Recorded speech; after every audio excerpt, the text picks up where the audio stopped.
Hey guys, and welcome back to my channel. Thank you so much for joining me here today. For you guys who don't know me, my name is Robert. I'm a professional makeup artist and it is my goal here on YouTube to help you become a pro yourself or just the best you can be at makeup. So go ahead and subscribe to my channel if that sounds like something you would like. In this video today, I wanted to talk to you guys about makeup brushes. Not just brushes in general or what brushes you should have. I want to talk about mistakes that we make with makeup brushes. In terms of application, in terms of applying makeup with the brushes, the way we hold them, everything. It kind of adds up to making your makeup look a little bit better, making everything a little bit easier. And these are mistakes I see a lot of people do. It's fine, keep doing it if it works for you. But again, I just want to give you these little kind of hints just to help you become better at your makeup and yeah, make everything look better. So let's get right into it. I'm going to talk about a few brushes and how they're being just used slightly wrong and what we can do to improve on that. So this is one I've spoken about before in a previous video, but it's the flat foundation brush.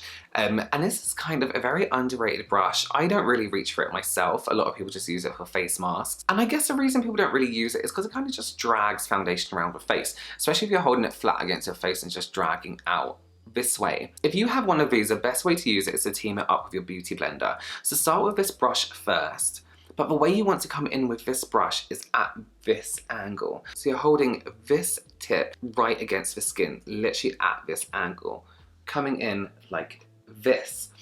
And what you want to do is almost flick on the skin. So flick, flick, flick, flick, flick, flick, flick, flick, flick. You're gonna get a really quick application, and you can take a beauty blender, beauty sponge, whatever, and just tap gently over the whole thing. You're gonna get a really nice full coverage that way. So don't dismiss this one just yet. See how you get on with more of a flicking motion. When it comes to using a big powder brush like this one with a lot of hairs on top, bronzing brush, powder, something like that, one mistake I see a lot of people make is taking the powder or a bronzer and doing this.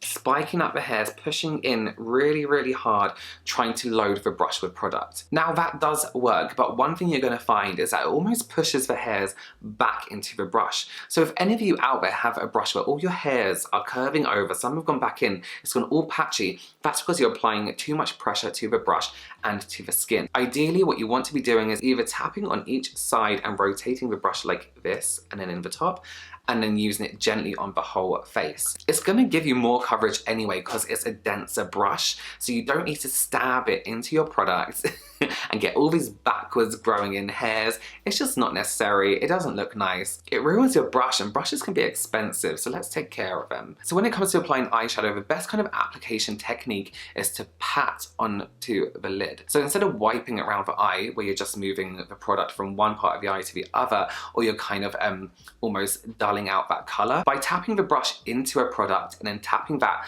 onto the eyelid, you're getting a really high color payoff, and you're also not wasting all your eyeshadow. You get a lot of fallout by dragging. So by using the surface of this brush and then tapping onto the eyelid, you get a much better application, you get more even application, and you're not gonna waste your product as much. You're gonna see a fuller color payoff. Blending brushes, best kind of brush ever invented ever. Eyeshadow blending, it's just my favorite thing to do. I just think it's incredible. It's such a skill. However, when it comes to a blending brush like this one, by the way, you can watch one of my previous videos on blending to get your blending down and perfect. Where you hold this brush is going to affect the application of your eyeshadow. I see a lot of people holding the brush here and then kind of, going straight into their lid here. Try this at home, guys. Hold a brush right here, any brush, even a face brush, and then just gently tap it onto your eyelid. Then hold it right up the end here and then tap it onto your eyelid.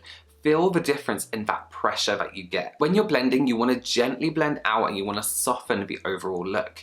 If you hold it right here, you're going to get a harsh application, a really harsh blend, and it's not going to look blended, basically. The idea with brushes is to hold them right at the end here, so you can go gently backwards and forwards and get a really soft finish. If you're holding it right here, you're gonna get a really stubby application.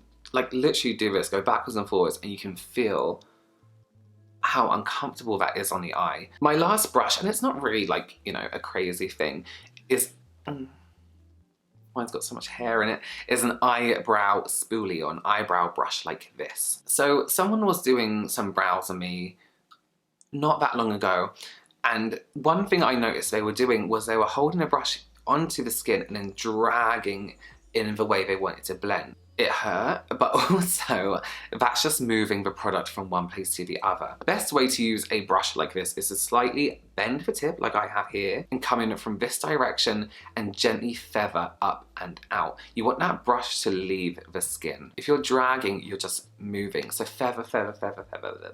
Again, you get a really natural blend, looks super smooth, super soft, looks great, feels great. That's my brush facts there for you guys. It was a quick one this week, but I hope you learned something from that and I hope I helped you out in some way. If you have any questions, any comments, disagree with me, leave it in the comments below and I will more than happily get back to you. Like I said, follow me on Instagram, subscribe to me here on YouTube, and I will see you very soon, guys. Bye.